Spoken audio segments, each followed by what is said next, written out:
আল্লাহ তাআলার অগণিত শুকরিয়া যে মহান মনিব আমাদেরকে কোরআনের আহ্বানে কোরআনের এই ময়দানে সমবেত হওয়ার তৌফিক দিলেন, যিনি মেহেরবানি করে আমাদেরকে সুস্থ রাখলেন। পবিত্র কোরআনের কথা বলার মতো, শোনার মতো কোরআন মুখে হৃদয় দিলেন। এসব নেয়ামতের মালিক কে? এই জন্য আমরা শুরুতে তাকে কৃতজ্ঞতা জানাই, শুকরিয়া জানাই। সবাই মিলে একবার জোরে জোরে কালিমাতু শুকর পড়ি, আলহামদুলিল্লাহ। মেহেরবানি করে আমার সাথে একটু পড়ুন, রব্বানা লাকাল হামদ হামদান কাসীরা তাইয়্যিবান মুবারাকান ফীহি সুবহানাল্লাহি ওয়া বিহামদিহি আদাদা খালকিহি ওয়া রিদা নাফসিহি ওয়া জিনাতা আরশিহি ওয়া মিদাদা কালিমাতিহি। সম্মানিত দিনী ভাইরা, আমি আপনাদের সম্মুখে পবিত্র কোরআন মাজিদ থেকে সূরাতুল বাকারার 208 নম্বর আয়াতে কারিমা তেলাওয়াত করেছি। নবীজি সাল্লাল্লাহু আলাইহি ওয়াসাল্লামের পবিত্র মুখ অনুসৃত এখানে ছোট্ট হাদিসে নববী পাঠ করেছি। আল্লাহ তাআলা তৌফিক দিলে এখান থেকে কিছু কথা বলবো ইনশাআল্লাহ। কোরআন থেকে আমরা কথা বলবো, কারণ কোরআন হচ্ছে হেদায়েতের একমাত্র কিতাব। যদি দুনিয়ার মানুষ হেদায়েত পেতে চায়, তাদেরকে আল্লাহর কোরআনের কাছে যেতে হবে। কোথায় যেতে হবে? কোরআনের কাছে যেতে হবে। কোরআন ব্যতি রেখে যদি হেদায়েতের জন্য অন্য কোথাও যায়, তাহলে আল্লাহ তাকে হেদায়েত থেকে দূরে সরাইয়া দেয়। নবীজি বলেছেন এই কথা। قال رسول الله صلى الله عليه وسلم من ابتغى الهدى في غير القرآن أضله الله। রাসূলুল্লাহ বলেন যে হেদায়েত চাইবে কিন্তু কোরআনের কাছে যাবে না, অন্য কারো কাছে যাবে, আদাল্লাহুল্লাহ, আল্লাহ তাকে পথ হারা করে দেয়, আল্লাহ তাকে পথ ভ্রষ্ট করে দেয়। আর আল্লাহ যদি কাউকে হেদায়েত থেকে দূরে সরাইয়া দেয়, তাকে হেদায়েত দেওয়ার ক্ষমতা কারো আছে? কোন নবীরও নাই। আমরা তো পাবলিক। যদি নবীরা হেদায়েত দিতে পারতেন, তাদের হাতে হেদায়েত আল্লাহ রাখতেন, তাহলে আজর ইব্রাহিম আলাইহিস সালামের কি লাগতো? বাবা হেদায়েত পাইছে, ছেলে কি চেষ্টা করে নাই? ইব্রাহিম বলেছিলেন ইন্নী আরাকা ওয়া কওমাকা ফি দালালিম মুবিন। ও বাবা, আমি দেখছি আপনি এবং আপনার জাতি সুস্পষ্টভাবে পথভ্রষ্ট। উনি ওনার বাবাকে বলেছে ইত্তাকুল্লাহ ওয়া আতিউন, আল্লাহকে ভয় করুন, আমি নবী, আমাকে মেনে চলুন। আরো যুক্তি দিয়ে বলেছি ইয়া আবাতি লিমা তা'বুদু মা লা ইয়াসমাউ ওয়া লা ইউবসিরু ওয়া লা ইউগনি আনকা শাইআ। ও আমার কলিজার টুকরা বাবা, এমন মূর্তি পূজা কেন করো যার চোখ আছে দেখে না, কান আছে ওয়া লা ইউগনি আনকা শাইআ, এই মূর্তি তোমার কোনো উপকারে আসবে না। এই যে বুঝালেন নবী তার বাবাকে, আজর কি হেদায়েত পাইছে? প্রমাণ হলো হেদায়েত কার হাতে? আল্লাহ হেদায়েত দেয় নাই, তাই নবী চেষ্টা করেও পারে না। নবীজি সাল্লাল্লাহু আলাইহি ওয়াসাল্লামের আপন চাচা আবু তালেব, নবীজি কত কষ্ট করলেন চাচার হেদায়েতের জন্য। মৃত্যুর শয্যায় মাথার পাশে বালিশের কোনায় বসে নবীজি বলছেন ইয়া আম্মি কুল লা ইলাহা ইল্লাল্লাহ কালিমাতান আশহাদু লাকা বিহা ইনদাল্লাহ। ও আমার প্রিয় চাচা, একটাবার কালেমা পড়ে মরে যাও, বাকি দায়িত্ব আমি নেব। আমি আল্লাহর সামনে তোমার পক্ষ হয়ে সাক্ষ্য দেব তুমি মুমিন ছিলে। আবু তালেব কালেমা পড়ছে। আল্লাহ যদি কাউকে হেদায়েত না দেয়, তাকে হেদায়েত দেওয়ার ক্ষমতা কোনো মানুষের নাই। এখন হেদায়েতের জন্য আল্লাহ তাআলা কোরআন মাজিদে সূরা আল ফাতিহাতে আমাদেরকে বলেছে তোমরা আমার কাছে হেদায়েত চাও। তোমরা নামাজে দাঁড়ায়া বলো ইহদিনাস সিরাতাল মুস্তাকিম। আমরা সূরা ফাতিহার মাঝে আল্লাহর কাছে একটা দোয়াই শুধু করি, সে দোয়াটা হলো আল্লাহ আমার হেদায়েতের পথ দেখাও। আমরা সূরা ফাতিহাতে বলি না আল্লাহ আমারে রিজিক দাও, আল্লাহ আমারে বাড়ি দাও, আল্লাহ আমারে চাকরি দাও, আল্লাহ আমারে এটা দাও ওইটা দাও। আমরা কোনো কিছু চাই না, আল্লাহ এটা বলেনি, শিখায়নি। একটা জিনিস চাইতে বলছে, সেটা হচ্ছে কি? হেদায়েত। এখন সূরা ফাতিহাতে আল্লাহ তাআলা আমাদেরকে হেদায়েত চাইতে শিখালেন, বললেন তোমরা হেদায়েত চাও। তো আমরা হেদায়েত নিয়মিত চাই, ইহদিনাস সিরাতাল মুস্তাকিম। আমরা নামাজে দাঁড়িয়ে কমপক্ষে প্রতিদিন 17 বারে দোয়া করি, যারা শুধু ফরজ নামাজ পড়ি। আর সুন্নাহ পড়লে তো আরো বেশি, নফল পড়লে আরো বেশি।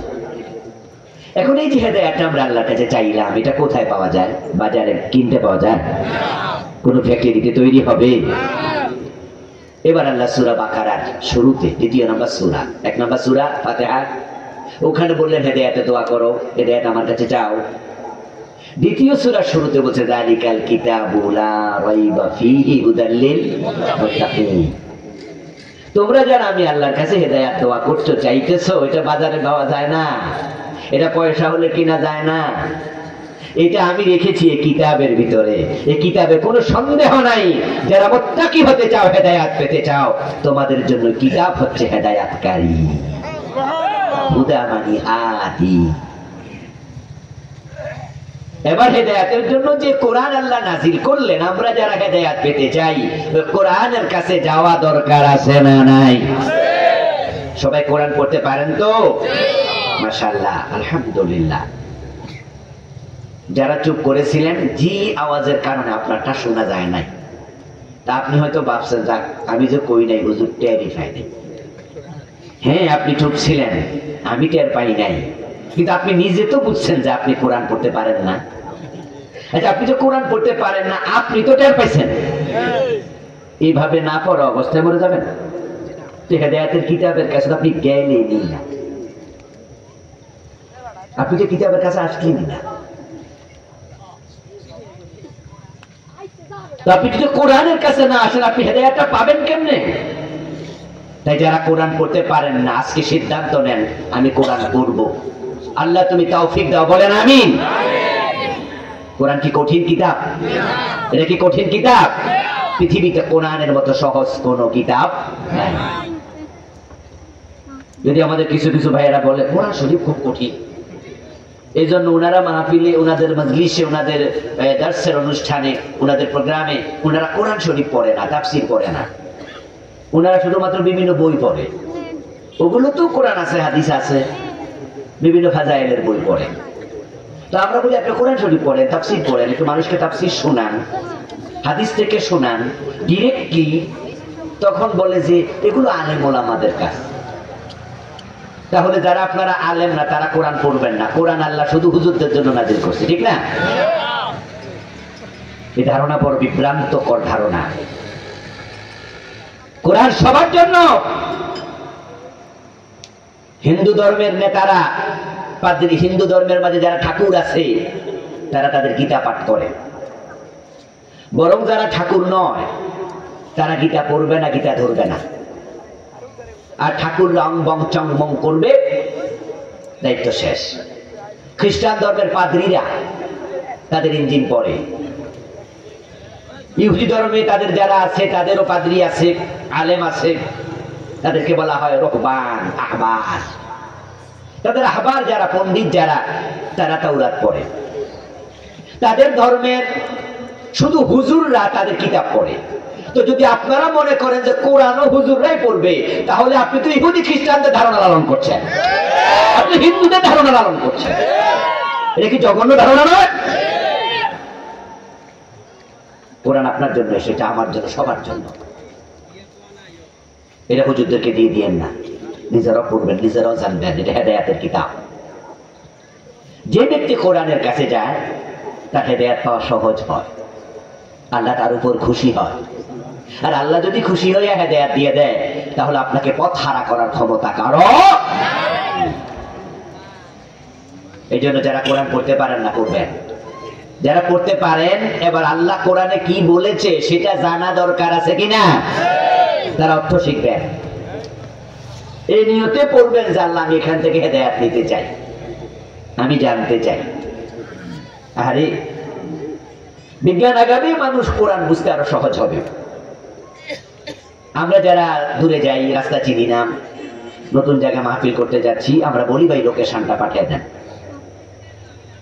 লোকেশন পাঠিয়ে দিলে গুগল ম্যাপ আছে, যারা এগুলো মোবাইল চালান তারা জানে, তো গুগল ম্যাপে লোকেশন পাঠিয়ে দেয়, লাইভ লোকেশন দেয়। এরপরে আপনার ওই যে জায়গার লোকেশন দেয়, তো এমন লোকেশন পাঠায়, শুধু আমি মোবাইল এটা রিসিভ করে টিপ মারি, টিপ মারার পরে গাড়ির সামনে রেখে দেই। ড্রাইভ যদি আমি করি বা ড্রাইভার করে, ঠিকঠাক রাস্তা দেখাইয়া একবারে জায়গা পর্যন্ত পৌঁছাইয়া দেয়। ওই লোকেশনটা এত চমৎকার, গুগল লোকেশন, এখানে শিক্ষিত লোকেরা সবাই জানেন। এই লোকেশন যেমন ফলো করলে আপনি এখান থেকে 500 মাইল দূরে, 300 মাইল দূরে চলে যাবেন। আল্লাহর কোরআন জান্নাতের লোকেশন দিতে এসেছে। এই কোরআনে যা আছে আপনি পড়বেন, মানবেন, আল্লাহর কোরআন আপনাকে টেনে টেনে আল্লাহর জান্নাতে নিয়ে যাবে। এটা হেদায়েতের একমাত্র কিতাব। আমরা এটাকে পড়তে চাই, বুঝতে চাই। এবার বুঝার পরে মানা দরকার আছে নি? কথা বলেন, মানা দরকার আছে? মানতে চাই। এখানে খুব ঘাপলা চলছে। আমরা পড়ি, আলহামদুলিল্লাহ, আমরা অনেকে বুঝিও, কিন্তু মানার ক্ষেত্রে সমস্যা। আমরা যখন রমাদানে তারাবি কোরআন খতম করে পড়ি, তখন সেখানে কোরআন মাজিদের একটা সূরাও হুজুররা বাদ দেয় না, কোন আয়াতও বাদ দিয়া যায় না। ভুল করলে পেছন থেকে আরেক হাফেজ লোকমা দিয়ে দেয়। এই কোরআনটা আমরা যারা পড়লাম, আমরা যারা বুঝলাম, কোরআন পড়ছে হাফেজ, পিছনে দাঁড়িয়ে আছে মাওলানা, হাফেজ যা পড়ছে আমরা পিছন থেকে বুঝতেছি কি বলছে সে। কোরআনের মাঝে আছে জানিয়াতু ওয়াজানি ফাজলিদু কুল্লা ওয়াহিদিন মিনহুমা মিআতা জালদা ওয়ালা তাখুযকুম বিহিমা রাফাতুন ফি দীনিল্লাহ। আমি বুঝে ফেলেছি, আল্লাহ বলছে জেনাকারী পুরুষ অথবা জেনাকারী নারী, তাদেরকে 100 করে বেত লাগাও, এবং তাদেরকে বেত লাগানোর সময় আল্লাহর বিধান কার্য করে তাদের প্রতি কোনো ভালোবাসা দেখানো যাবে না। আল্লাহর কথার স্টাইলটা দেখেন, ডিজাইনটা দেখেন। 100 বেত লাগাও, এটা তো লাগাবে, কিন্তু বেত লাগানোর সময় কোনো দয়া দেখাইতে পারবা না। 100-র মধ্যে 99টা না, 100 মানে কত? কিছু দিয়া ছাইড়া দিলাম, এই অধিকার তোমাকে আমি দিই। আমরা তো এমনি কোথাও শাস্তি মাস্তি দিলে স্যারে কয়, এই 10 বার ভোট নিল, কানে ধরে ওঠ বস, তো ছাত্র শুরু করলে 3-4 বার দেওয়ার পরে স্যারে আবার কি কয়, আচ্ছা ঠিক আছে যা। আল্লাহ বলে 100 মানে 100, 100-র মাঝে কম নয়, 100টাই দিবা। আচ্ছা, আমরা যারা হাফেজ পড়লাম, যারা মাওলানা বুঝলাম, এবার বলুন তো এই 100 বেতের আইন মানলাম তো? 54 বছরে বাংলাদেশে 100 বেতের আইন কোন আদালতে দিছে? এদেশে জেনা ব্যভিচার আছে না নাই? তাহলে আমরা বুঝলাম আর পড়লাম, মানার ক্ষেত্রে আর নাই। কোরআনে আছে السارق والسارقة فاقطعوا أيديهما جزاء بما كسبا نكالا من الله। আল্লাহ বলে চোর পুরুষ অথবা চোর নারী, তাদের হাত কেটে দাও, এটাই তাদের কৃতকর্মের ফলাফল, এটা আল্লাহর পক্ষ থেকে শাস্তি। হাফেজ সাহেব তেলাওয়াত করলো খতমে তারাবিতে, আর আমরা আলেমরা পিছনে দাঁড়িয়ে যারা আমরা অর্থ বুঝি, আমরা বুঝলাম যে আল্লাহ বলতেছে চোর ধরে হাত কেটে দাও। কাউকে নারী পুরুষ ছাড় দেয়া যাবে না। এই যে পড়লাম আর বুঝলাম, চোর ধরে হাত কাটলাম তো? 54 বছরের বাংলাদেশে কয়বার কাটছেন চোরের হাত? চোর নাই। তাহলে আমরা কোরআন পড়ছি আর বুঝছি, মানার ক্ষেত্রে আর নাই। কোরআন কি শুধু পড়ে আর বুঝে তাকে রাখার কিতাব না, মানার কিতাব? এই যে মানলাম না, আল্লাহর কাছে জবাব দিতে হবে না? আল্লাহ বলেছেন আকিমুস সালাতা ওয়া আতুজ যাকাহ, নামাজ পড়ো, নামাজ কায়েম করো, যাকাত প্রদান করো। এখন নামাজ না পড়লে কত বিপদের কথা হুজুররা বলে, নামাজ পড়ো ভাই, না পড়লে উপায় নাই, না পড়লে আল্লাহ মারবে, যাকাত দাও, না দিলে আল্লাহ শাস্তি দেবে। এখন আল্লাহকে চোর ধরে হাত কাটো, জেনা করলে 100 বেত লাগাও, এই অর্ডার না মানলে বুঝি আল্লাহ কোনো শাস্তি দেবে না? তো সেই ওয়াজের খবর কি? এজন্য আমি যে আয়াত পড়ছি আজকে 208 নম্বর আয়াত সূরা বাকারা, এই আয়াতটার মেসেজ হচ্ছে ওদখুলু ফিস সিলমি কাফা, ও ঈমানদারেরা ইসলাম দীক্ষা মানিও না, ইসলামে পরিপূর্ণ প্রবেশ করো। নামাজ না পড়লে আল্লাহ ধরবো, এই জন্য সব মসজিদের হুজুর নামাজের ওয়াজ করে। মাশাআল্লাহ, এটা ভালো, করতেই হবে। রমাদান মাস আসছে, রোজা রাখার ওয়াজ করে না এমন হুজুর বাংলাদেশে এক মসজিদও পাবেন না। 3.5 লাখ মসজিদ নাকি আছে, 3.5 লাখ মসজিদে রোজার গুরুত্বের ওয়াজ হয়, ফজিলতের ওয়াজ হয়। আল্লাহ বলছে কুতিবা আলাইকুমুস সিয়াম, রোজা ফরজ। এবার সে আল্লাহ বলছে কুতিবা আলাইকুমুল কিসাস। একই শব্দ, যদি কেউ কাউকে হত্যা করে, কেউ কাউকে আঘাত করে, তার প্রতিশোধ আদায় করা রাষ্ট্রের জন্য ফরজ। তো কুতিবা আলাইকুমুস সিয়ামের ওয়াজ হইল, কুতিবা আলাইকুমুল কিসাসের ওয়াজ কই? আসলে ইসলামকে আমরা ভাগ করে নিয়েছি, যতটুকু ওয়াজ করলে পরে ইমামতি যাবে না, যেই ওয়াজটা করলে পরে চাকরি যাওয়ার সম্ভাবনা থাকবে না, যে ওয়াজ করলে এলাকার নেতার গায়ে পড়বে না, ওই ওয়াজ করে আমরা ভাবছি দায়িত্ব শেষ। অথচ ইসলাম অর্ধেক মানার কোন সিস্টেম নাই। যে মুমিন হবে তাকে পুরা কোরআন মানতেই হবে। ইসলাম মানে শান্তি। আল মুসলিম মান সালামা আল মুসলিমুনা মিন লিসানিহি ওয়া ইয়াদিহি। ইসলাম মানে নিরাপত্তা, ইসলাম মানে আত্মসমর্পণ। আসলিম তাসলাম, ইয ক্বালা লাহু রাব্বুহু আসলিম ক্বালা আসলামতু লিরাব্বিল আলামিন। এখন ইসলামের অর্থ যে শান্তি। শান্তি মানে যেখানে নিরাপত্তা থাকবে, চুরি থাকবে না, ডাকাতি থাকবে না, দর্শন থাকবে না, খুন থাকবে না, চাঁদাবাজি থাকবে না, সন্ত্রাস থাকবে না, এটাই হচ্ছে ইসলাম। ইসলাম থাকবে যেখানে নিরাপত্তা, সেখানে শান্তি থাকবে সেখানে। এই হচ্ছে ইসলামের মেসেজ। আপনাদের কাছে আমার জিজ্ঞাসা, আমাদের শান্তি আছে তো? এদেশে চুরি আছে, ডাকাতি আছে, খুনাখুনি, দর্শন, অপহরণ, চিন্তাই, তাহলে ইসলাম নাই। ইসলাম মানে তো শান্তি থাকবে। কিন্তু আব্দুল্লাহ আব্দুর রহমানের অভাব নেই, মুসলমান আবার 92%, কিন্তু ইসলামটা নেই। প্রশ্ন হতে পারে কারণটা কি? কারণ হচ্ছে প্রেসক্রিপশনে ডাক্তার সাহেব লিখে দিয়েছিলেন জ্বর শুনে আপনি নাফা এক্সট্রা খাবেন 3 বেলা 3টা, খাওয়ার পরে সকালে একটা, দুপুরে একটা, রাতে একটা। আপনি প্রেসক্রিপশনটা বাড়িতে আইনা ওষুধ না কিনে সুন্দর করে তেলাওয়াত করতেছেন, নাফা এক্সট্রা, নাফা এক্সট্রা, সকাল সন্ধ্যা রাত মোট একটা একটা করে, এরকম করে শুধু ফুটতেছেন, জ্বর চলে যাবে, ঠিক না? সাথে মাথা ব্যথা যোগ হইব, ঠিক না ভাই? সাথে মাথা ব্যথা যোগ। আর যদি ডাক্তার পরে শোনে যে আপনি ওষুধ খান নাই, শুধু ওষুধের নাম তেলাওয়াত করছেন, ডাক্তার বলবে ওনার মনে হয় সাইকো চিকিৎসা দরকার, ওনাকে পাগলা ডাক্তারের কাছে পাঠাও, সাইকোলজিস্ট দেখাও। তো আমরা আল্লাহর কোরআন শুধু পড়ছি, জানা করলে 100 বেত দাও, চুরি করলে হাত কেটে দাও। আলা লাহুল খালকু ওয়াল আম, সাবধান, সৃষ্টি যার, আইন চলবে শুধুই তার। কথাটা কি আমার না আল্লাহ? এই আয়াত কোরআনে আছে কিনা? তাহলে আওয়াজ দিয়ে বলুন তো, সৃষ্টি কার? আইন চলবে কার? 54 বছরে ব্রিটিশ আইন চলে না, আল্লাহর আইন। তো এই আয়াত কত পড়লেন, কত শুনলেন, কিন্তু মানলেন না। আসমানের মালিক কি করে জানেননি? ওই যে ডাক্তার যখন শুনবে যে বেটা কিন্তু প্যারাসিটামল মুখস্থ করে কিন্তু খায় না, ডাক্তার যেমন বলে রুগী তো পাগলা রুগী রে। আমরা যারা শুধু কোরআন পড়ছি আর কোরআন শিখছি, কোরআন মানছি না, আসমানের মালিক বলে এগুলো পাগল বান্দা, এগুলো আমার আসল বান্দা না, এগুলো ফাঁকিবাজ বান্দা।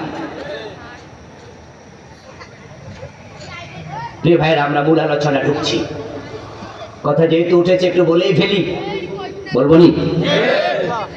আমরা 54 বছর দেখেছি জাতীয়তাবাদী শাসন, 54 বছর দেখেছি ধর্মনিরপেক্ষ শাসন। ইসলামী শাসন দেখার সুযোগ যেহেতু পাই নাই, সামনে সুযোগ আসতেছে। এবার আমরা একমত যদি হয়ে যায়, আগামীর সংসদ কোরআনের সংসদ হয়ে যাবে। দরকার আছে না? না, আমরা কোরআন দিয়ে দেশটা চলুক, এটা একবারের জন্য দেখতে চাই। আর যদি একটা বার দেখাতে পারতাম দেশের মানুষকে, পরে আর আমাদের নির্বাচনও করা লাগবে না, পাবলিক আমাদেরকে জোর করে ক্ষমতা দেবে।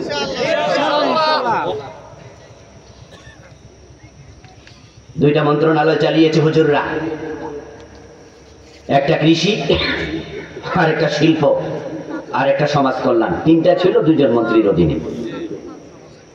গত মাসে মাহফিল করার জন্য জয়পুরহাট গিয়েছিলাম। গত মাস, অক্টোবরের শেষ দিকে। তো সেখানে আমাকে থাকার জন্য ব্যবস্থা করা হয়েছে চিনি কলের গেস্ট রুমে, সুগার মিল। তো সেখানে বিশাল চিনি কল, ওখানে গেস্ট হাউস আছে, সেখানে আমি থাকলাম। 3 দিন ছিলাম, 3 দিন প্রোগ্রাম ছিল আমার। ওখানকার একজন অফিসার বললেন যে আমাদের এই চিনি কল বন্ধ হওয়ার উপক্রম। দেশে অনেকগুলো চিনি মিল কল ছিল, এখন তো অনেকগুলো বন্ধ, আমাদেরটাও বন্ধ হওয়ার উপক্রম। কারণ প্রতি বছর শুধু লস লস লস। কিন্তু যখন মতিউর রহমান নিজামী, তিনি কৃষি মন্ত্রী ছিলেন, শিল্পমন্ত্রী ছিলেন, কই টার্মে তখন চিনি কলের লসটা বন্ধ হয়েছিল। এরপরে কিন্তু উনি সরে গেলেন, আবার এখন লসে পড়ে গেছি আমরা। ব্যাপারটা কোথায়? আমাদের মামুন ভাই কিছুক্ষণ আগে বলছে এটা বন্ধ ওটা বন্ধ হয়ে যাচ্ছে। এক জায়গায় সমস্যা, সেটা হলো বেড়া খেত খায়। কে খেত খায়? আপনি বেড়া দিছিলেন ছাগল গরু যেন না ঢোকে, ক্ষেত যেন ভালো থাকে, পাহারা দেবে বেড়া। কিন্তু বেড়া যদি ক্ষেতের ফসল খায়, পাহারা দেবে কেডা? এখন আমাদের নেতারা দেশের টাকা বিদেশ পাঠায়া কানাডায় বেগম পাড়া বানায়। পোড়া কোপাইল্লা জাতি, পোড়া কোপাইল্লা জাতি। আহা, আফসোস কই, দুঃখ রাখি কই। এস আলম গ্রুপ ইসলামী ব্যাংকের 18টা শাখা থেকে টাকা বিদেশে পাচার করেছে 80,000 কোটি। 80,000 কোটি টাকা একটা গ্রুপ অফ কোম্পানি বিদেশে পাচার করলো। এটা আমাদের বাংলাদেশ ব্যাংকের গভর্নর টের পায় নাই না? টের পাইছে না পার্সেন্টেজ পাইছে? শুধু টের পায় নাই, পার্সেন্টেজ পাইছে। এটা আমাদের অর্থমন্ত্রী টের পায় নাই, শুধু টের পাইছে না পার্সেন্টেজ পাইছে। যে প্রধানমন্ত্রী সবকিছু নখদর্পণে রাখতেন, তিনি সাবেক প্রধানমন্ত্রী টের পায় নাই, পার্সেন্টেজও পাইছে। আশ্চর্য দেশ। ইসলাম মানলে শান্তি আসবে দুনিয়ায়, ইসলাম মানলে আল্লাহর জান্নাত সহজে মিলে যাবে। আল্লাহ আমাদেরকে বড়ই মহব্বত করেন, বড়ই ভালোবাসেন। এজন্য তিনি কোরআন দিয়েছেন, কোরআনের আইনগুলো দিয়েছেন। এগুলো যদি আল্লাহর বান্দারা মানে, দুনিয়ায় তারা আরামে থাকবে, আর মরার পরে আবার আরেক আরামের জায়গা আল্লাহ জান্নাতে দিয়ে দেবে। আমাদের এখানে অনেকেরই বাচ্চা কাচ্চা আছে। আচ্ছা, আমার বাচ্চা আপনার বাচ্চা, যখন আমরা ঘরে থাকি, আমার কাছে আপনার কাছে আপনার সন্তান অনিরাপদ না নিরাপদ? বাবার কোলের চেয়ে অতি নিরাপদ কোল পৃথিবীতে আর নাই। বাবার বুকের চেয়ে অতি নিরাপদ বুক পৃথিবীতে আর নাই। বাচ্চার বয়স মাত্র 6 মাস, এখনো হাঁটতে পারে না, হামাগুড়ি কাটে। মাঝে মাঝে আমরা বয়সী বাচ্চাকে কোলে লই এইভাবে তার বগলের নিচে হাত দিয়া আকাশের দিকে ছুঁড়ে মারি, 2 হাত 1 হাত একটু উপরে, তারপরে আবার ধরি, এরকম খেলি। আচ্ছা, বাচ্চাটাকে যখন আপনি তার বুকে বগলের তলে হাত দিয়ে একটু ছুঁড়ে মারলেন, তখন বাচ্চাটা কি কেঁদে ওঠে না একটু হাসে? দেখবেন যে সে কিভাবে হাসতেছে। আচ্ছা, তাকে আপনি আকাশে ছুড়ে দিলেন, সে হাসে কেন? তার বিশ্বাস আছে আমার এই বাবা আমাকে মাটিতে পড়তে দেবে না, বিশ্বাস প্রকার।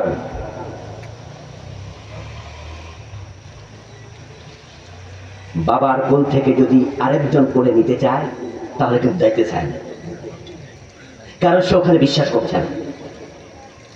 আরেকজন বলছে আসো বাবু আসো, বাচ্চা কয় না। আর আপনি তাকে ছুঁড়ে দেন, সে হাসে। এবার বলুন তো, সন্তানকে বাবা যত ভালোবাসে, আল্লাহ তার বান্দাকে ভালোবাসে তেমন না আরো বেশি? কত বেশি?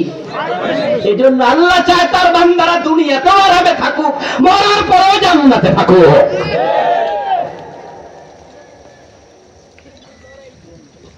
এখন দোষ কি আল্লাহর না আমাদের? আমরা তো আল্লাহর কথা মানি না, তো দোষ কি আল্লাহ? ইয়া আইয়ুহাল্লাযীনা আমানু দুখুলু ফিস-সিলমি কাফফা। আল্লাহ বলে, ও ঈমানদারেরা, তোমরা যারা ঈমান এনেছো ইসলামে পরিপূর্ণ প্রবেশ করো। ওয়ালা তাত্তাবিউ খুতুওয়াতিশ শাইতান, শয়তানের পদাঙ্ক অনুসরণ করো না। ইন্নাহু লাকুম আদুউম মুবিন, সে তোমাদের প্রকাশ্য দুশমন। ঈমান আমরা যারা এনেছি, আমাদেরকে ইসলামে পরিপূর্ণ প্রবেশ করার জন্য আদেশ করছেন কে? আল্লাহ। চুপ থাকবেন না, কথা বলেন কে? আল্লাহ। একবার আল্লাহ বললে 50 নেকি হয়। সুবহানাল্লাহ পড়ে। আল্লাহতে 5টা অক্ষর আছে। হাসরের ময়দানে আল্লাহর এমন কিছু বান্দা থাকবে যারা উকুনের দিন পরিমাণ সওয়াবের কমতির কারণে জাহান্নামে যাবে। আমি আখিরাত নিয়ে একটি বই লিখেছি, নাম দিয়েছি কোরআন সুন্নাহর আলোকে পরকাল, নাকি ওহীর আয়না পরকাল। আমার লেখা 8টা বই আছে আলহামদুলিল্লাহ। আমারটার নাম আমি ভুলে গেছি, মোশাররফে মনে করেন। 500 পৃষ্ঠার কাছাকাছি, 400 পৃষ্ঠার উপরে। ওই বইটা আমি লিখতে গিয়ে 500-র উপরে হাদিস এনেছি। এই হাদিসটা আমি প্রথম পেলাম, এর আগে আমি জীবনও পাইনি, ছাত্র জীবনও পাইনি, কর্মজীবনও পাইনি। যে হাদিসটা শোনালাম, নবীজি বলেছেন যে আল্লাহর কিছু বান্দা উকুনের দিন পরিমাণ সওয়াবের কমতির কারণে জাহান্নামে যাবে। উদাহরণটা কি? উকুনের দিন। আমি একটু অবাকই হলাম যে নবীজি এই উদাহরণ চাইল। তাহলে বোঝা গেল সৌদি আরব উকুন। আচ্ছা, উকুন কত ছোট, তার ডিম আরো কত ছোট। ওয়ান্ডারফুল। আল্লাহ বলছেন, ফাম্মা মান তাকুলাত মাওয়াজিনু ফাহুয়া ফি ঈশাতির রাদিয়া ওয়া আম্মা মান খাফফাত মাওয়াজিনুহু ফাউম্মুহু হাবিয়া। যাদের আমলনামা ওজন বেশি, সওয়াব বেশি, জান্নাতি। যাদের আমলনামায় সওয়াব কম, তারা জাহান্নামী। এখন কতটুকু কম? নবীজি ব্যাখ্যা করেন, উকুনের দিন পরিমাণ। সেদিন তারা আফসোস করে বলবে, আহারে যদি একটাবার সুবহানাল্লাহ বেশি কইতাম, আহারে একটাবার যদি আল্লাহ শব্দটা বেশি বলতাম, একটাবার যদি আলহামদুলিল্লাহ বেশি বলতাম, তাহলে আজকে আমি জাহান্নামে যাওয়া লাগতো না। কিন্তু সেদিন আফসোস করে কোনো লাভ হবে? আমরা তো বসে থাকি, শুধু শুধু কাম নাই, শুধু বসে আছি, মোবাইল টিপতেছি, অথবা চুপ করে আছে, কোনো কাম নাই, মোবাইলও টিপি না, কামও করি না, শুধু গালে হাত দিয়ে বয়ে দিচ্ছি। আচ্ছা, গালে হাত দিয়ে বয়ে থাকলে কয় নাকি হয়? কিন্তু একবার সুবহানাল্লাহ বললে আকাশ এবং জমিনের মাঝখানে ফাঁকা জায়গা পরিমাণ সওয়াব আল্লাহ আমলনামায় লিখে দেয়। কিছুক্ষণ আমি আল্লাহর কথা জিজ্ঞাসিলাম, ওই প্রসঙ্গে হাদিসটা বললাম। আল্লাহ তো কইতে চায় না, আলাহুল খালকু ওয়াল আমর, সৃষ্টি যার আইন চলবে শুধু তার। এই ইমানদাররা ইসলামে পরিপূর্ণ প্রবেশ করো। ইসলামে পরিপূর্ণ প্রবেশ করার জন্য অর্ডার করছে কে? আল্লাহ। আল্লাহর অর্ডার মানা নফল না ফরজ? আল্লাহ বলছে নামাজ পড়ো, নামাজ পড়া ফরজ। আল্লাহ বলছে রোজা রাখো, রোজা রাখা ফরজ। আল্লাহ বলছে টাকা থাকলে, পয়সা থাকলে, সামর্থ্য থাকলে হজ করো, যাতে সামর্থ্য আছে হজ করা কি?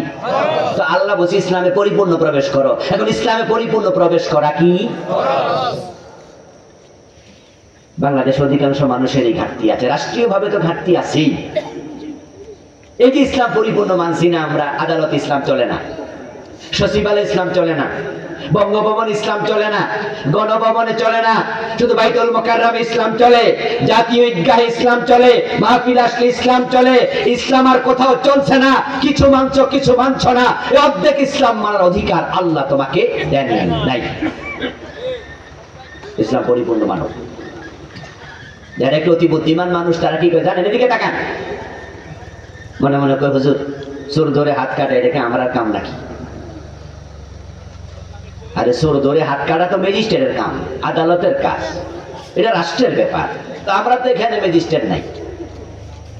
ডাকাত ধরে শুলে দেয়া, জানা করলে 100 পেট দেয়া, এটা তো ফৌজদারি বিধান। তো এগুলোর জন্য আল্লাহ আমার ধরবো কেন? আমার দোষ কি? আমি বলবো দোষ তো যে রাষ্ট্র আইন বানাইলে আইন মেনে আদালত বিচার দেয়, ওই রাষ্ট্রের নেতা বানানোর পিছনে আপনার ভূমিকা আছে না নাই? আল্লাহ বুঝি এটা বোঝে না। মানে আপনি আল্লাহর একটা বুঝ দিয়ে ব্যস্ত চলে যাবেন, ঠিক না? আল্লাহর আল্লাহ আমার কি দোষ? আমি তো ম্যাজিস্ট্রেট না, এমপিও না, মন্ত্রীও না। ধরলে এমপি ফিডাও, ডাবল ফিডনি ফিডাও। হ্যাঁ, কিছু লোক হাসরের ময়দানে বলবে রব্বানা ইন্না আতানা সাদাতানা ওয়া কুবারানা ফাদাল্লুনা সাবিলা। ও আমার রব, দোষ আমাদের না, দোষ নেতাদের। ওই নেতাদের কথা শুনেছি, তাদের কথা শোনাতে আমরা বিভ্রান্ত হয়েছি, তারা আমাদেরকে পথ হারা করেছে। আমার দোষ নাই, পীরের দোষ। পীরের পায়ে সেজদা দিয়া ঈমান হারাইছি। আল্লাহ আমার পীর কইছে সেজদা মারো, তো আমি তো হুজুর বাইবা মাইরা দিছি। আমার দোষ কি? হুজুর ফিরাও, আমার ছাড়ো। রব্বানা আতিহিম দিফাইন মিনাল আযাব। ও আল্লাহ, তাকে দ্বিগুণ শাস্তি দাও। দ্বিগুণ মানে কি? আল্লাহরে বুঝ দিচ্ছে, হেডটাও দাও, আমার ছাড়ো। দেখছেন নি কেমনে চালাকি করবো আল্লাহর সাথে? আচ্ছা বলুন তো, আল্লাহ রেখে এরকম বং বাং দিয়ে বুঝানো যাবো? এত সোজা। আল্লাহ জবাবে কি বলবে জানেন? সেটা আল্লাহ বলে, হ্যাঁ লিকুল্লিন দেব খারা ডাবল মাইল সবাই নেবে। কোরআনের আয়াত, আল্লাহ তো লিকুল্লিন দেব। আপনি বলবেন যে আল্লাহর আইন জমিনে ছিল না, মসজিদে আল্লাহর কথা মেনেছি। আশ্চর্য মুসলমান, যখন আমরা মসজিদে ঢুকি কোন পা দিই? কথা বলে না কেন ভাইরা? কোন পা দিয়ে বের হই? কোন পা দিই? দেখেন নবীজিকে মানছি ডান পা দিয়ে, ঢুকছি বাম পা দিয়ে, বের হই।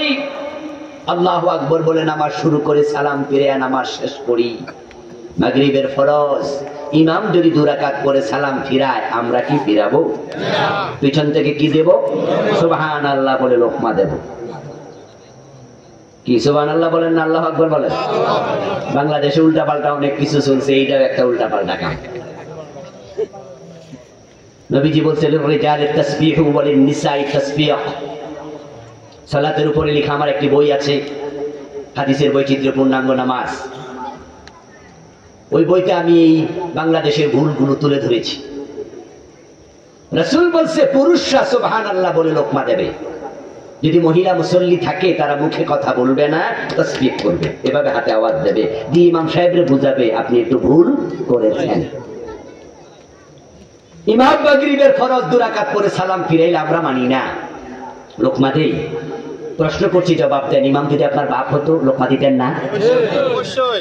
বাপরেও ছাড়বো না, আমি আল্লাহ রাসূলকে মানি। আমার রাসূল মাগরিবের ফরজ পড়ছে কয় রাকাত? তো বাবা 2 রাকাত পড়লে আমি মানি না। কিন্তু সামনে নির্বাচনে বাবারে ভোট দিবে ছেলে নামাজি, বাবা এমন দল করে যে দল করলেই মানি থাকে না। ছেলে ভালো মানুষ, জিজ্ঞাসা করলে কয় আমার আব্বা তো ভোট না দেই কেমনে? তো মসজিদে লোকমা দিলে এখানে লোকমা কেন নয়? ওখানে বাবা 2 রাকাত পরে সালাম ফিরাইলে তখন বাবাকে মানলা না, এখানে কেন মানবা? আচ্ছা, পীর সাহেব হুজুর যদি ইমাম হয়, মুরিদ যদি মুক্তাদি হয়, পীর সাহেব যদি 2 রাকাত পরে মাগরিবে সালাম ফেরায়, মুরিদ কি সালাম ফিরাবে না লোকমা দেবে? তাহলে বোঝা গেল এখানে ফিরে রেও। দেখেন আমরা কত সিরিয়াস। আলহামদুলিল্লাহ, এটা কিন্তু ভালো, এই বুঝটাই দরকার। জোহরের নামাজে নামাজ পড়তে গেল জজকোট সাহেবের জজকোটের মসজিদে জজ সাহেবরাও নামাজি আছে। ইমাম 2 রাকাত জোহরের নামাজ পড়ে আত্তাহিয়াতু পড়তে ভুলে গেছে, উনি দাঁড়াইছে। যেই মাত্র দাঁড়াইতেছে, পেছন দিয়া পাবলিক লোকমা দিছে, কারণ 2 রাকাত পরে আত্তাহিয়াতু পড়া ওয়াজিব। এই মাসআলাটা মানুষ জানে। জজ সাহেব লোকমা দিলেন, কারণ এই মাসআলা জজ জানে। ইমাম সাহেব সাজদা দিয়ে নামাজ শেষ করলেন। তারপরে আবার জজ সাহেব তার আদালতের চেয়ারে বসে মামলার রায় দিচ্ছেন। সেদিন চুরির মামলার রায় হচ্ছে। এখন জজ সাহেব চোর ধরে হাত কাটার রায় দেয় নাকি জেলখানার রায় দেয়? অথচ চোর ধরে হাত কাটার রায় দেয়া ওয়াজিব না ফরজ? ইমাম সাহেবের লোকমা দিয়েছিল, উনি ভুল করছে ফরজে না ওয়াজিবে? তো দেখেন জজ সাহেব ইসলাম অতটুকুই বুঝলো, হুজুরের ওয়াজিবে লোকমা দেয়, নিজের ফরজের খবর। আমরা বাংলাদেশের লোকের অর্ধেককে ইসলাম পাইয়া কিন্তু খুশি, এবং আমরা মনে মনে ভাবতেছি, আরে ভাই কি যে কোন হুজুর আপনার ওয়াজ আপনি কইরা দেন, আনছি তো ওয়াজ করার লাগে। আমরা কি কম বুঝি? আমরা তো তাও কিছু মানি। আমার পাশের বাড়ির আব্বাস মিয়া তো মোড়েও মানে। আমি আপনাদেরকে বুঝাচ্ছি, অর্ধেক ইসলাম মানলে চলবে না, পুরা মানা লাগবে। আর আপনি মনে মনে করেন আমার পাশের বাড়ির আব্বাস তো মোড়েও মানে না, আমি তা তো নামাজ পড়ি, হেতে তো নামাজই পড়ে না, তো আল্লাহ ভেস্ত আমারে না দিয়ে কি হেরে দেবে? আপনার প্রশ্নের ঢঙে মনে হয় যেন আল্লাহ জান্নাত দেওয়ার জন্য ঠিকা রয়েছে না, মানে আপনারে না দিলে উপায় নাই আল্লাহ।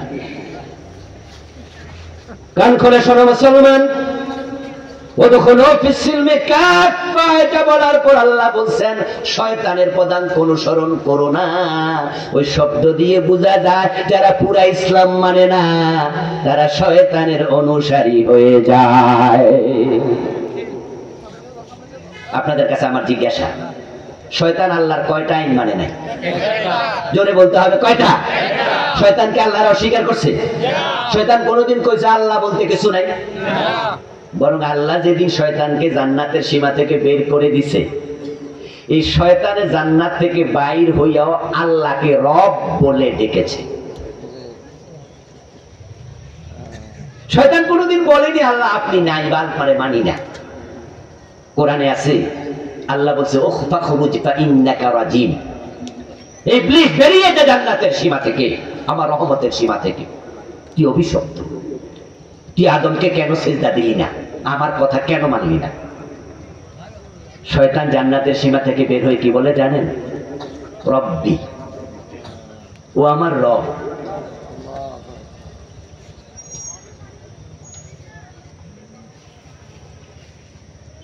আমাকে কিয়ামত পর্যন্ত হায়াত দাও। ইলা ইয়াউমি ইউবাসুন, এর আগে শব্দ কি হাফেজ আছেন না? ও রব্বি ফাআনজিরনি ইলা ইয়াউমি ইউবাসুন। শুকরান। রব্বি, ও আমার রব, ফাআনজিরনি, সুযোগ দাও আমাকে, ইলা ইয়াউমি ইউবাসুন, কিয়ামত পর্যন্ত। আচ্ছা, শুরু করছে কি দিয়া? কথা বলেন আলেম ভাইরা, বলেন কি করে শুরু করছে? রাব্বি অর্থ কি? আমি রব মানি না। রাব্বি মানে আমার রবের আমি ডাক। রব্বির হামহুমা রব্বি জিদনি ইলমা, এই তো আমরা করি না? আমাদের রব, আমাদের রব, আমাদের রব। শয়তান কো রব্বি, ও আমার রব। আল্লাহ কয় তুই হচ্ছে অভিশপ্ত, তুই রাজিম, তুই মারজুম, তুই মালউন। কিন্তু সে বলতেছ আমার রব। অথচ শয়তান কিছু মানে কিছু মানে না। আল্লাহকে রব ডাকে, আল্লাহর সাথে কথাও বলে, আল্লাহর কাছে দোয়াও করে, আমার কিয়ামত পর্যন্ত হায়াত দাও। দোয়া করছে কার কাছে? কিন্তু আল্লাহ কয় আদমরে সিজদা করো, কয় না। এখন ইসলাম তুমি নামাজ পড়ো, রোজা রাখো, কিন্তু আল্লাহর এই দেশ চলুক, কয় এটা চাই না। তখন তুমিও শয়তানের চেলা হয়ে যাও।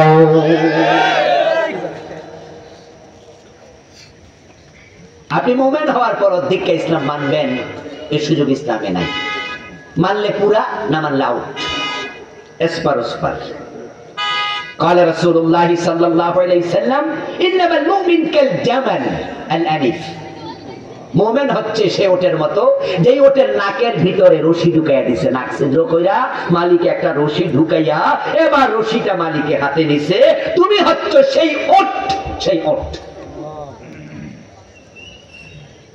কালেমা পড়ার পরে তোমার গলার মাঝে ইসলামের রশি ঢুকে গেছে। এখন যে ওটের নাকের ভিতরে মালিক রশি ঢুকাইছে, মালিক রশি টানে যেদিকে, ওই ওটের কদম দিতেই হবে সেদিকে। উল্টা পাল্টা করলে নাক ছিঁড়ে যাবে। কালেমা পড়ার পর আপনার গলার মাঝে ইসলামের রশি।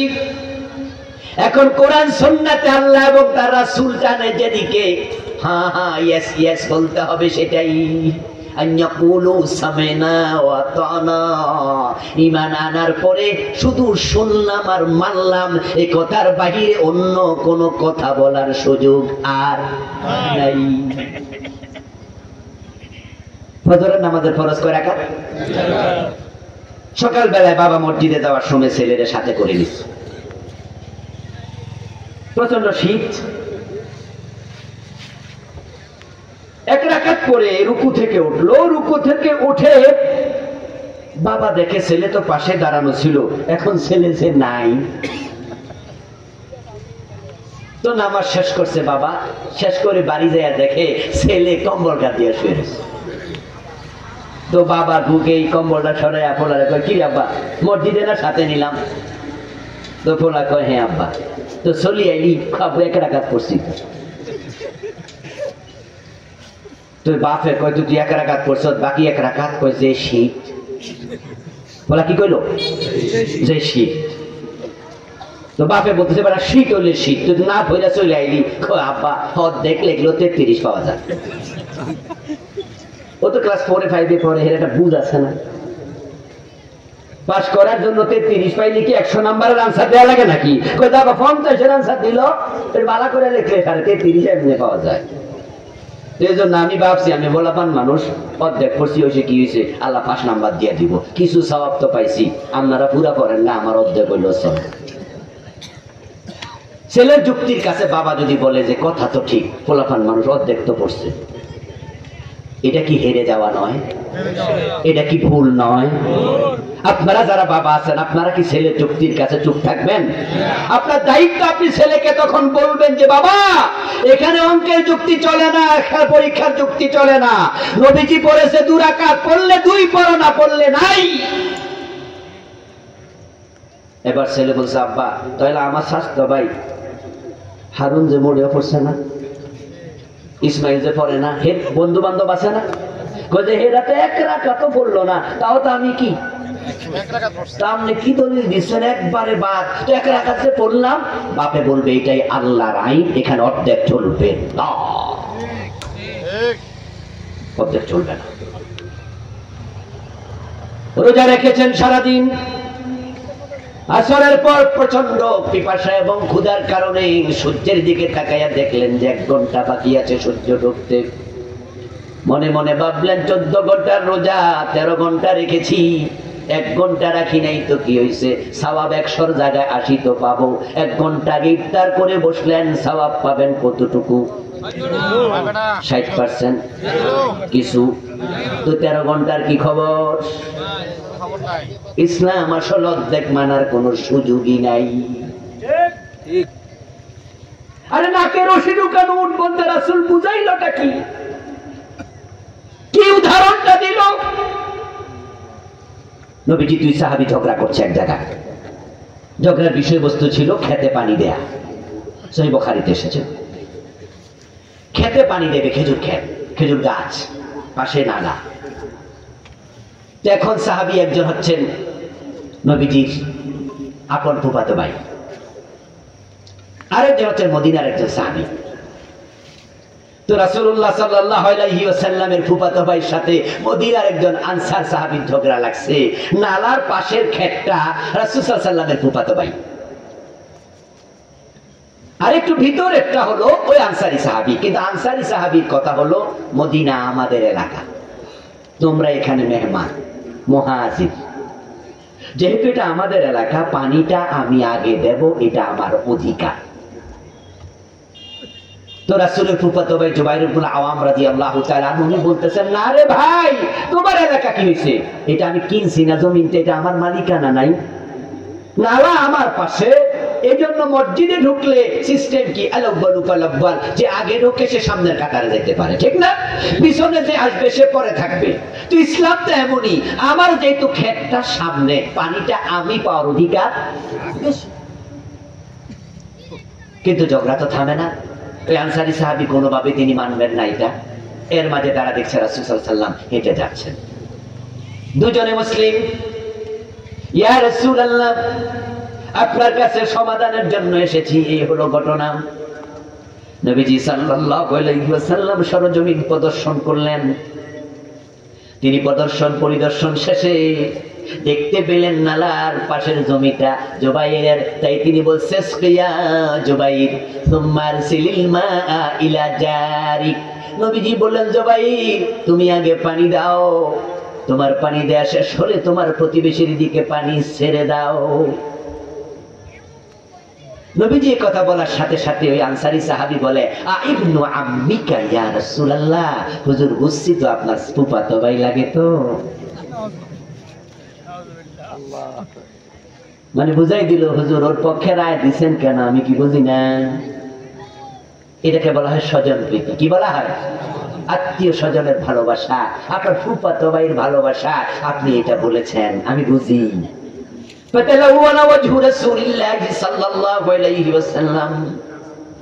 একথা শোনার সাথে সাথে নবীজির চেহারা রাগে লাল হয়ে গেল।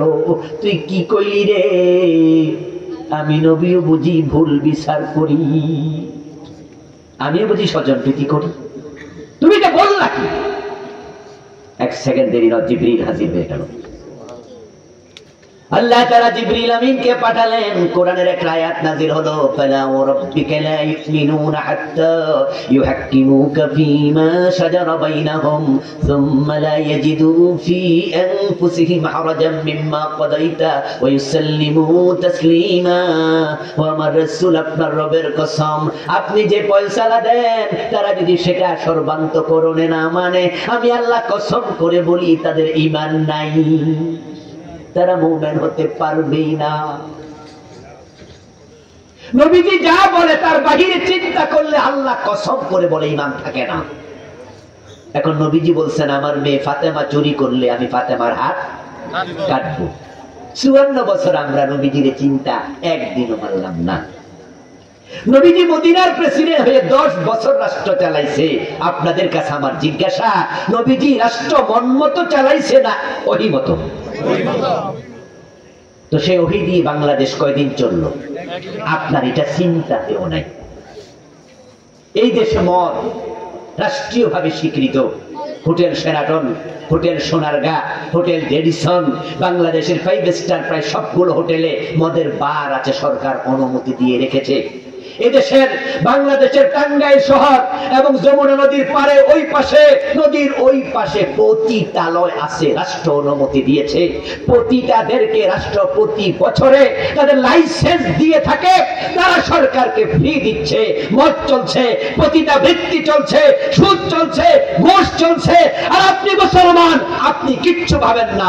নবীর চিন্তার সাথে আপনার চিন্তার অনেক ফারাক। এত ফারাক নিয়ে জান্নাত পাওয়া যায় না।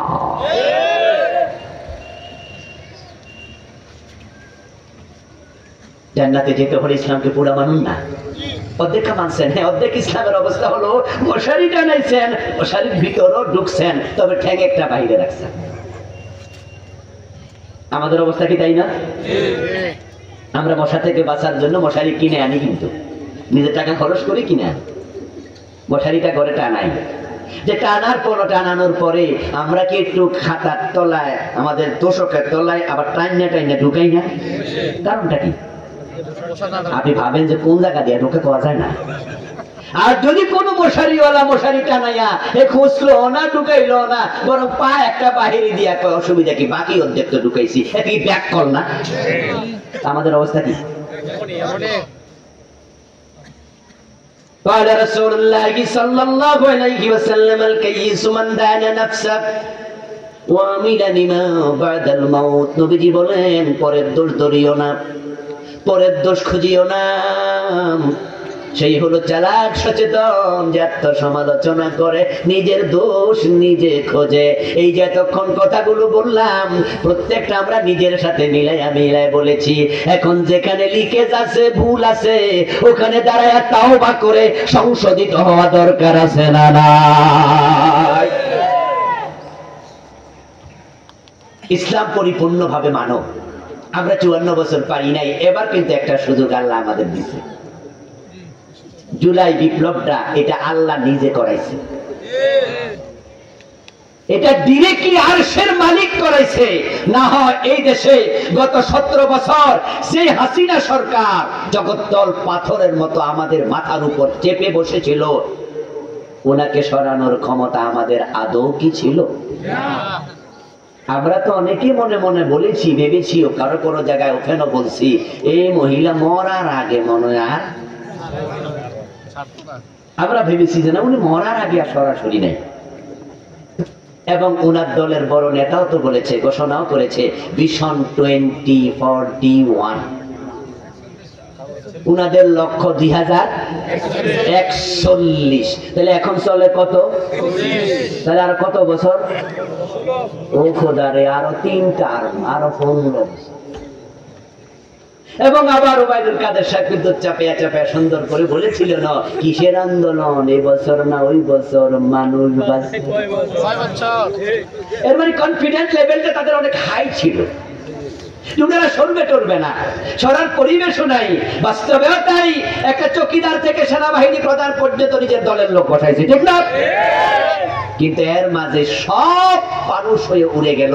এই জন্য আমি বলি এটা মানুষ করে নাই, এটা আসমানের মালিক নিজে করাইয়া দিছে। তিনি চায় আগামী বাংলাদেশ কোরআনের বাংলাদেশ হয়ে যায়।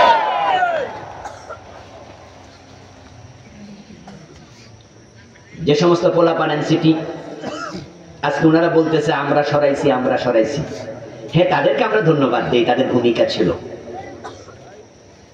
কিন্তু ওরা কি আসলে সরকার পতনের আন্দোলন শুরু করছিল?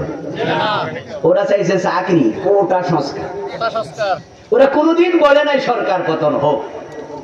কিন্তু যখন মারামারি কিলাকিলি গুলি শুরু হয়ে গেল, রাজাকারের নাতিপুতি ইত্যাদি ইত্যাদি বলতে বলতে বলতে বলতে এক পর্যায়ে তারা কিন্তু বলেছে এক দফা, একটাই দাবি, পদত্যাগ, পদত্যাগ। তারা কিন্তু বলেনি দেশ থেকে চলে যান। কিন্তু আমরা রেজাল্টটা দেখলাম, দেশ থেকে যাওয়ার জন্য বলেছে ওয়াকারুজ্জামান।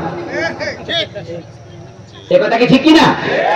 উনাকে সেনাপ্রধানকে আমরা বানাইছি, উনি আমাদের আত্মীয় স্বজন। আসমানের মালিক বুঝাই দিছে ওয়াকার, তাকে চলে যেতে বল, আমি চাই না সে থাকুক। তাই বিপ্লবটা হয়েছে, আলহামদুলিল্লাহ। এখন রাম নাই, বাম নাই, রাহসানুল হক হিনু, রাশেদ খান মেনন, যারা ইসলাম দেখলেই তলোয়ার হাতে নিয়ে কোপাতে চাইতো, ওই জালেমগুলো এখন সবাই জেলখানায়, সবাই চুপ। আবার বামেরা চলে গেছে ইন্ডিয়া। এবার আল্লাহ ইসলামের হাতে, ইসলাম ওয়ালাদের হাতে বাংলাদেশ তুলে দিতে চায়। আমরা মাথা উঁচু করে দাঁড়ালে কমপ্লিট ইসলামকে এবারই মানার সুযোগ হয়ে যেতে পারে।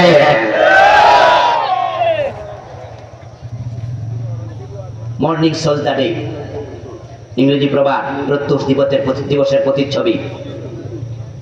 সকালবেলায় বোঝা যায় দিনটা কেমন যাবে, আন্দাজ করা যায়। ডাকসুর নির্বাচন, জাকসুর নির্বাচন, রাকসুর নির্বাচন, এই চাকসুর নির্বাচন, বাংলাদেশের সেরা 4টি বিশ্ববিদ্যালয়, দেশের মেধাবী ছাত্ররা, ছাত্রীরা, তারা ইসলামের পক্ষে রায় দিয়ে, সাপোর্ট দিয়ে, ভোট দিয়ে তারাও বুঝাচ্ছে তারাও ইসলামের পক্ষে চলে আসছে। এবার আপনারা যারা মাহফিল আছেন, আপনারা তো ভালো মানুষ, আপনারা তো নামাজি, আপনারা ইসলাম ফলো করেন, তাহলে সুযোগটা এবার কাজে লাগানো দরকার আছে না নাই? ইসলাম ক্ষমতা আসলে কারো লস হবে না, কারো লস হবে না। বঙ্গবন্ধু স্বপ্ন দেখেছিলেন সোনার বাংলা, কিন্তু তিনি পারেননি। কিভাবে পারবেন? ক্ষমতা আরোহণের মাত্র 1.5 থেকে 2 বছর পরে টের পেলেন, আফসোস করে বললেন যে আমি কিভাবে পারবো, মানুষ পায় স্বর্ণের খনি, আমি পাইছি। উনি বলেছেন আফসোস করে, আমার ডানে চোর, আমার বামে চোর, আমার সামনে চোর, আমার পিছনে চোর। এখন এত চোর যে দেশে থাকে সে দেশের উন্নতি হবে না। আরে চুরি বন্ধ করা যাবে না কোরআনের আইন যদি না আসে। আমি তো গ্যারান্টি দিয়ে বলবো, কোরআনে হাত রেখে বললো আমি ইনশাআল্লাহ, এই ভাত রাখা ভুল হবে না যদি চোর ধরে হাত কাটার আইন চালু করা যায়। অল্প কয়েকদিনের ব্যবধানে বাংলাদেশ চোর মুক্ত হয়ে যাবে। 100 চোরের হাত কাটো, 1000 1,00,000 চোর তারের মতো সোজা হয়ে যাবে।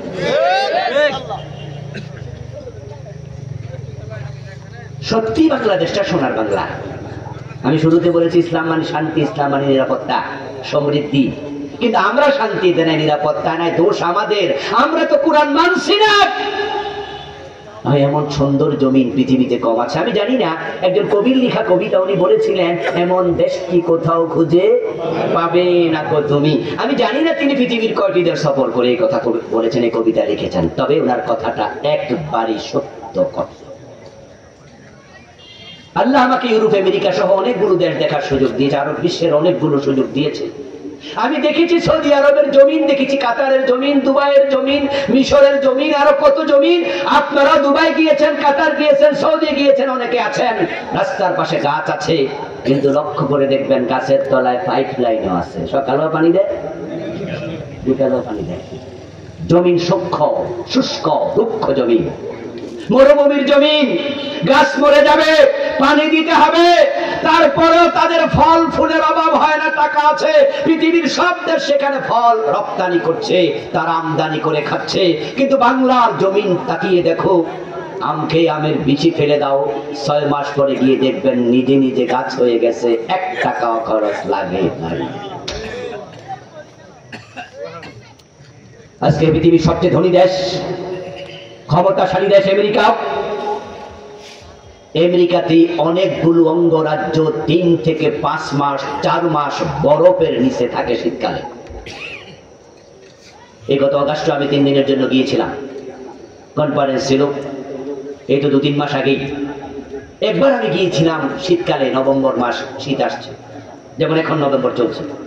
মাত্র 10 দিন ছিলাম, আমার নাকের ভিতরে রক্ত জমে গেছে। সর্দি টান দিলে দেখি রক্ত বের হয়। আমি বাংলাদেশি ভাইদেরকে বললাম যে এত শীতে থাকেন কেমনে।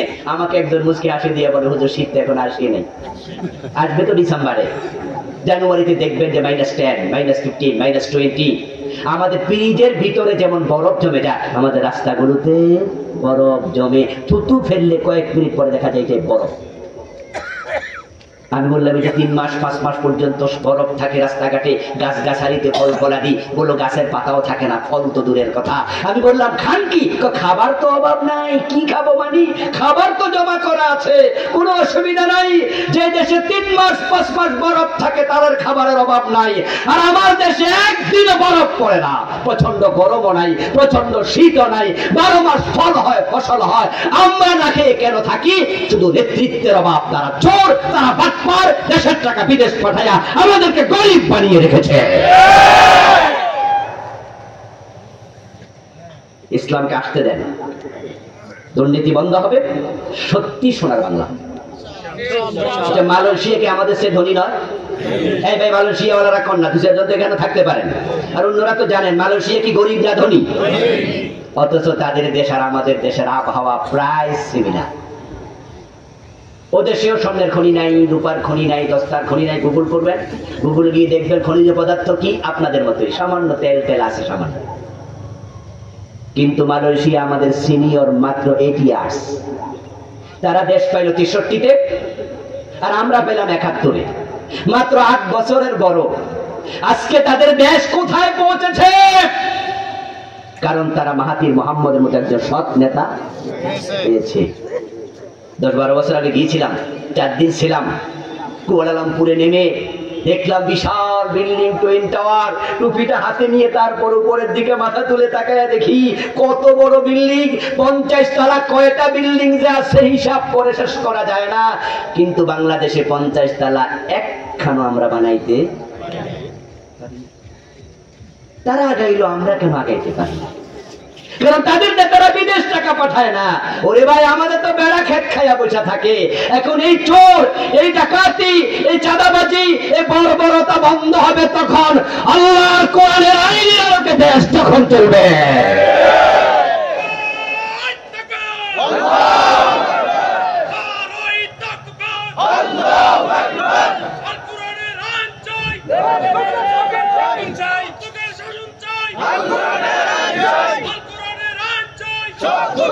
আমার প্রিয় ভাইরা, ইসলাম পরিপূর্ণ মানতে হয়, এটাকে মানতে আল্লাহ বলেছেন।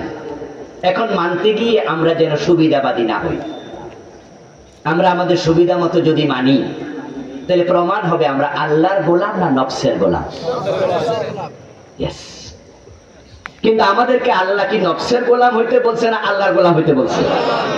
কুনু ইবাদাল্লাহ, নবী বলছে কুনু ইবাদাল্লাহ ইখওয়ানা, তোমরা ভাই ভাই আল্লাহর গোলাম হয়ে যাও। এই জন্য জীবনে সব জায়গায় চটপটন থেকে টপ, রান্নাঘর থেকে আন্তর্জাতিক বলয়, ব্যক্তি জীবন থেকে আন্তর্জাতিক পর্যায়ে আমরা থাকবো। যেখানে ইসলাম থাকবে সেখানে টয়লেটে ঢুকতে যেমন মাথায় থাকে ডান পা দেবো না বাম পা দেবো, মসজিদে ঢুকতে যেমন ভাবি ডান পা দেবো না বাম পা দেবো, খাওয়ার সময় ভাবি ডান হাতে খাবো না বাম হাতে খাবো। ইসলাম মানার ক্ষেত্রে আমরা ছোট ছোট জায়গায় যেমন সিরিয়াস, বড় বড় জায়গায় সিরিয়াস হব। তাই যখন ভোট দেব তখন ভাববো আমার আঙ্গুলের চাপ ভালো মানুষ পায় না, খারাপ মানুষের পক্ষে যায়। আঙ্গুল এমন এক চাপের জায়গা, এই চাপ পৃথিবীর কারোর সাথে মিলে না। পৃথিবীতে মানুষ আছে প্রায় 800 কোটি, কারো কারো চেহারার সাথে চেহারার মিল হয়, যেমন যারা টুইন সন্তান, যারা জমজ, এমন কিছু জমজও আছে মা ও সিনেমা, বুঝলেন? মানে এমন সিরিয়াস যে বাবাও বুঝা ওঠে না যে পোলা কোনটা কিনা। এই জন্য আমি এমন ফ্যামিলিও জানি, তখন ওই বাচ্চারা বলে দেয় তুই কোপালের এখানে টিপ দিয়ে রাখিস, তাহলে কোপালের টিপ দেখে আইডেন্টিফাই করে হে যে আব্বাস আর হে যে আব্দুল্লাহ। না দুইটা নাক চোখ কান সব একরকম। বিয়ে করার পরে বউরা পর্যন্ত টেনশনে পড়ে স্বামী কোনটা। জমজ মেয়ে বিয়ে করলে জামাইরা টেনশনে পড়ে বউ কোনটা। এত অমিল, এত চমৎকার মিল, কিন্তু আঙ্গুলের চাপের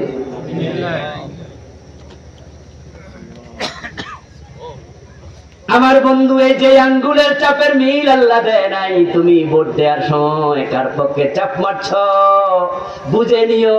আল্লাহ সেদিন এটাও পরীক্ষা করে দেখবেন। আদ-দাল্লু আলাল খাইরি কাফাইলিহি ওয়াদ-দাল্লু আলাশ শাররি কাফাইলিহি। আপনি কোনো চুরি করেন না, কিন্তু হাসরের ময়দানে গিয়ে দেখবেন লাখ লাখ টাকা চুরির মামলার অপরাধ আপনার কাঁধে, গুনার গুনাহ। আপনি মদ পান করেন না, জীবনে করেননি মদ টাচ, কিন্তু মদ পানের গুনাহ আপনার আমলনামায়। আপনি দেখবেন যে ঘুষের গুনাহ, সুদের গুনাহ, কত গুনাহ। আপনি বলবেন রব আমি তো এগুলোর সাথে ছিলাম না।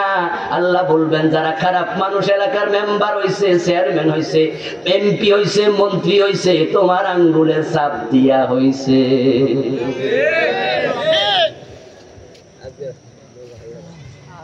হঠাৎ করে রাতের বেলায় আপনার গেটের মাঝে টকটক শব্দ, নক করলো কেউ, শব্দ শুনে আপনি গেট খুললেন, দরজা খুললেন, খুলে দেখেন যে 3-4টা যুবক পোলাপান হাতের মাঝে মদের বোতল নিয়ে দাঁড়িয়ে আছে। আপনি বললেন যে তোমরা এখানে? বলে চাচা একটু রাস্তার মোড়ে মদ খাচ্ছিলাম তো, এখন পুলিশ দেখে দৌড়াই আইছি, চাচা একটু 10টা মিনিট আমাদেরকে রুমটা দেন, মদ খাই আমরা চলে যাব। আপনি মনে মনে ভাবলেন যে বলবান মানুষ মদ খায়, আমার অসুবিধা, আমি তো আর খাই না।